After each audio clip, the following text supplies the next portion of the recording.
안녕하세요. 세로이입니다. 오늘은 프로텍과 삼성전자 그리고 삼성전자 우선주의 주가를 한번 들여다보도록 하겠습니다. 삼성전자와 프로텍은 반도체 섹터이고요. 전기전자의 업종입니다. 2021년 올해에 반도체의 품귀 현상이 빚어질 만큼 올해부터는 메모리 반도체 그리고 지속적으로 비메모리 반도체로서의 큰 성장이 폭발적인 성장이 예견되어 있죠. 삼성전자는 개인들이 팔지 않습니다. 현재 기관과 외국인은 조정 장세 속에 지난 연말부터 지속적으로 매도하고 있습니다. 그러나 시장은 그 부분을 과거와 다른 고객예탁금으로 충분히 소화하고 있는 중이고요. 2월 중으로 어느 정도 기관과 외국인의 물량은 소진될 것이다 이렇게 생각을 합니다. 개인적으로 10개 이상의 종목을 제가 영상을 하는데 최근엔 과거 같으라고 한다면 이렇게 대형주나 그리고 투자 주체들, 외국인이나 기관 투자가들을 이렇게 관심을 갖지 않았었죠. 달라진 대한민국 증시 속에서 조정 장세가 오는데 지수는 3,000포인트가 넘었고 코스닥은 1,000에서 조금 빠진 36포인트가 빠진 964포인트 선상에서 그와 같은 시장의 흐름을 읽는 것은 대단히 중요하다 이렇게 생각을 합니다. 그래서 다른 많은 영상 중에서 저는 현재 1월이나 2월 중에는 이 삼성전자와의 그리고 코스피의 이 영상을 가장 소중히 생각하고 많은 분들이 보셨으면 하는 바람입니다. 일부 전문가들 보게 되면 대한민국 증시에 코로나로 인해서 달라진 그러한 상황을 인지하지 못하고 그런 부분들을 영상하는 것을 제가 많이 봤습니다. 그래서 막연히 기다리고 하는 것보다 현 시장이 어떻게 조정 장세가 멈출 것이고 과거처럼 폭락 장세가 오지 않는 왜 그럴 만한 이유가 있는가에 대해서 이 삼성전자의 주가 또는 시장에서의 업황 그로 인해서 그리고 풍부한 고객예탁금 이런 것으로 인해서 지수나 가격 조정은 제한적이고 이유인즉슨 기업에 많은 돈을 벌기 때문에 그렇고 그 부분은 일시적인 현상이 아니다라고 하는 사실을 저는 기억하고 생각하고 있습니다. 우선 삼성전자를 들여다보면은요, 오늘 또 주체별의 매매 동향을 보게 되면은 오늘 42포인트, 코스닥에서는 6포인트 하락을 했는데 외국인은 6,487억 원, 기관들은 1조 8,300억 원을 팔았는데 그 중심에는 오늘은 금융투자가 1조 2,800억 원, 그리고 연기금은 서서히 줄어드는 모습을 보이는데 3,700억 원, 그리고 코스닥에서는 꼴랑 121억 원을 매도했습니다. 반면에 해지 차원으로 기관들은 현물에서 이렇게 팔고 선물에서는 7,700억 원을 이렇게 산 모습도 보이고요. 2월 중 어느 정도 설 전후라든지 3월 이전에는 어느 정도 한계에 다다를 것이다 이렇게 생각을 하고 개인들은 이렇게 돈이 되는 삼성전자를 팔지 않습니다. 삼성전자는 현재 외국인들이 55%를 하향하고 있어요. 현재 오늘부로 54.94%, 작년 여름만 하더라도 56.7%, 가장 많을 때는 삼성전자가 58%까지를 보유하고 있고요. 삼성전자 우선주는 더욱더 많이 줄어든 모습이에요. 삼성전자는 과거 90% 지난해만 해도 90%를 보유하고 있는데 9% 정도를 개인들이 가져갔습니다. 배당이 1년에 4차례가 나오고요. 그리고 올해 역시나 영업이익으로 큰 성장이 예견되어 있습니다. 그 중심에는 반도체가 있고요. 그리고 중국 무역 제재로 인해서 5G 장비도 글로벌 빅4에서 빅3까지로 또는 빅2까지도 노려볼 만한 삼성전자이고요.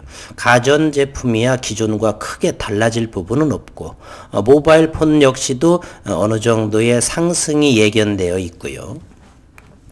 그러한 상황 속에서 개인들은 갈 곳을 없는 자금, 그렇다라고 해서 부동산으로 가자니 큰 자금이 있지도 않고요. 은행에 적금을 하자니 금리가 형편없이 낮고, 따라서 삼성전자를 가지고 있는 주분들은 팔지를 않을 것이에요.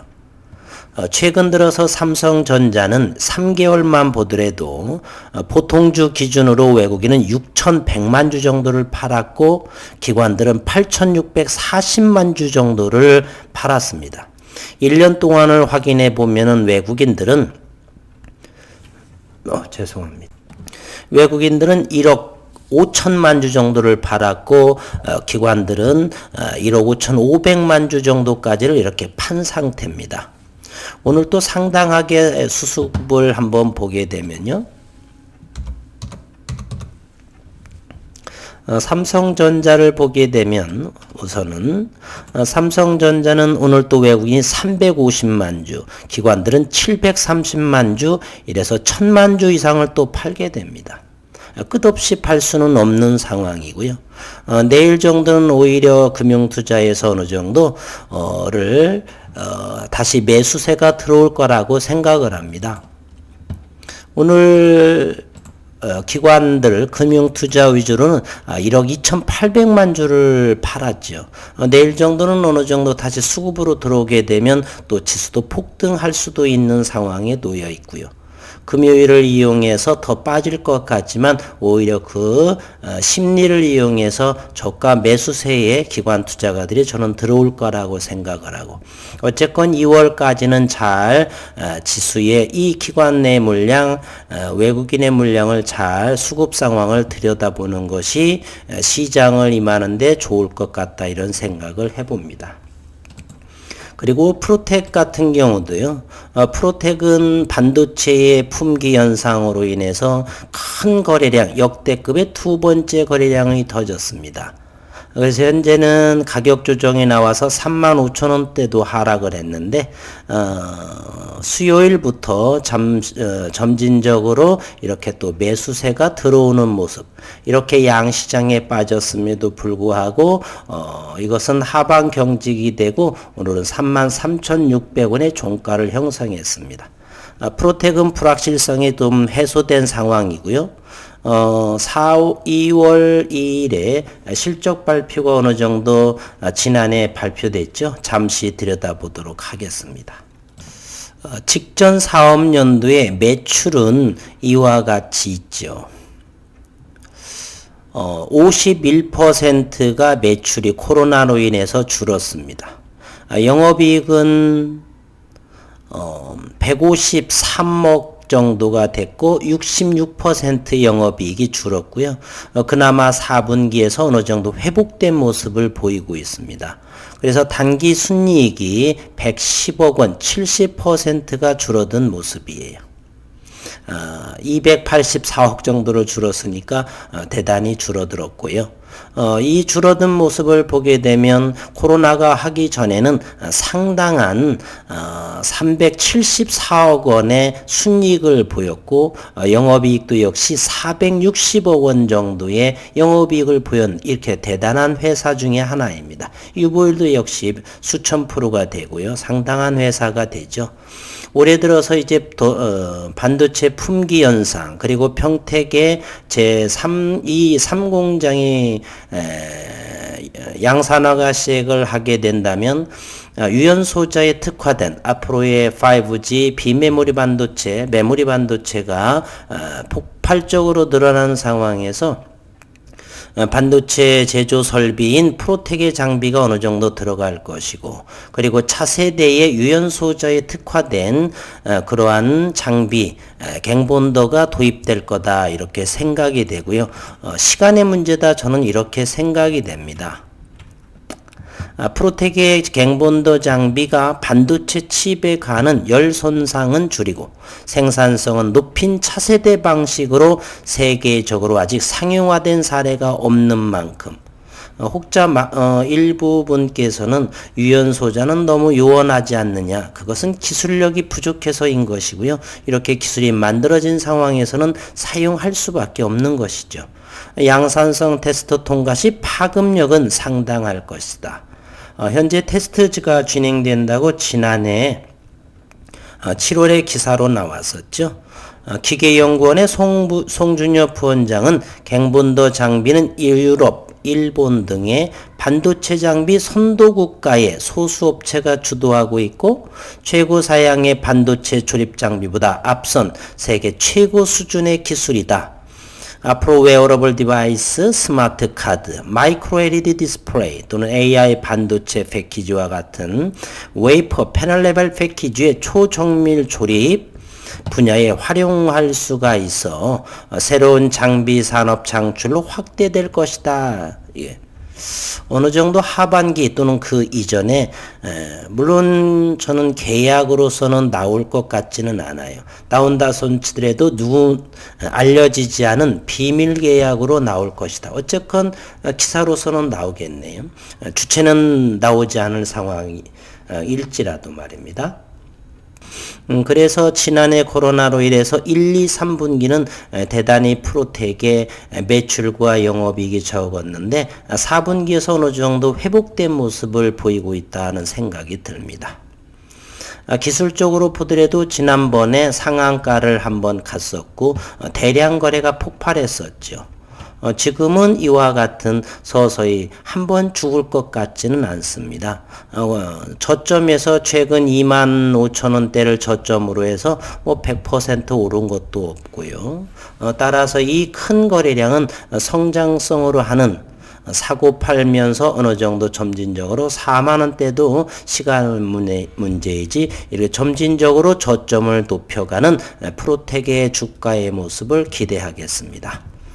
삼성전자 역시나 마찬가지고요. 개인들은 절대로 저는 팔 거라고 생각을 하지 않아요. 처음 부분에 대해서 언급했듯이 그리고 시간이 지남에 따라서 외국인들 끝없이 팔 수도 없고 기관 투자가 역시 어느 정도 물량에 의해서 소진되는 상황에 있고 그러한 상황에 있고 2월 중 3월 초 중에 어느 정도가 되면은 다시금 기관과 외국인은 어느 정도의 물량을 채워가야 되지 않나 이렇게 생각을 합니다. 달라진 증시 문화를 유연한 생각으로 이해하지 못하게 되면 과거의 잣대에 머무를 수가 있습니다. 코스피 지수를 보게 되면 이런 모습이지요. 과거 10년 동안은 이렇게 박스권에 놓여 있다는 사실입니다. 지금은 지난해 3월부터 대단히 가파르게 그리고 거래량도 대단하죠. 과거 같으면 이러한 부분이 일시적이었던 사실입니다. 이와 같은 일시적인 현상이요. 그러나 지금은 달라진 것이 저는 그렇게 생각을 합니다. 따라서 인버스의 지수가 내려갈 거라고 하는 인버스 2 그러한 파생 상품보다는 장기 성장주로 배당과 주가의 상승으로 인한 수익 이러한 부분으로 접근하는 게 좋고 파생 상품은 건드리지 않는 부분이 좋을 것 같다는 생각이 듭니다. 그래서 프로텍과 오늘 삼성전자 그리고 종합주가 지수의 오늘의 이 영상 그래서 며칠 전에 만들었던 삼성전자와 코스피에 대한 그러한 영상도 제가 채널에 대문에 걸어놓은 상황이에요. 근데 많은 분들이 보질 않아요. 각 개별적인 종목만 보시는 것 같더라고요. 큰 시장의 흐름이 어떻게 진행이 될 것인가. 왜 조정은 잠시 그리고 기간 조정을 거쳐서 다시 상승할 수밖에 없는 대한민국 기업들의 체질을 조금 더 아셨으면 하는 바람으로 영상을 했는데 많은 분들은 개별 종목 내가 가진 예를 들어서 국일제지, 매드팩터, SK바이오팜 이런 개별 종목에만 관심을 가지시는 것 같아요. 그래서 여전히 많으신 분들은 주린이 분들이구나. 큰 그림을 보면서 나의 종목이 성장할 수 있는 기업이 성장을 해야 많은 주가가 오를 텐데요. 수급이 많이 들어와도 주가는 상승하게 되어 있습니다. 수요는 많고 공급이 적다라고 한다면 그건 주가가 오를 수밖에 없는 상황이죠. 수급이 가장 그래서 중요한 부분이기도 해요. 그래서 오늘은 삼성전자와 프로텍은 최근 큰 거래량 모습이 나와 있죠. 쉽게 죽을 것 같지는 않다는 생각이 되고요. 그리고 불확실성은 해소가 되었다. 이렇게 말씀드리고 삼성전자는 다시 한번 올해부터 내년까지 지속적으로 성장할 수밖에 없다. 수급도 좋고 그리고 반도체의 부분도 좋고 올해는 메모리 반도체 그리고 5G의 장비 수주 그리고 내년부터는 비메모리 반도체의 폭풍적인 성장, 자율자동차. 보통의 자동차에는 200개의 비메모리 반도체가 들어간다고 그래요. 자율주행차에는 2000개, 10배의 반도체가 필요하답니다. 따라서 삼성전자 그리고 대만의 TSMC가 현재 5나노의 반도체를 생산하고 있죠. 비메모리 반도체. 머지않아 3나노까지도 이렇게 생산하는데 물량이 없는 상황이기 때문에 충분히 올해의 지수와 삼성전자, 프로텍의 주가 등 긍정적이다. 저는 이렇게 생각을 합니다. 2월 현재까지도 조정 장세 조금 더 여유롭게 기다리시면서 기업의 가치의 주가는 시장과 함께 맞물려서 동조화된다. 저는 이렇게 생각을 합니다. 힘든 장 수고 많으셨고 먼 장기적인 관점으로 보시기를 바라겠습니다. 수고 많으셨습니다.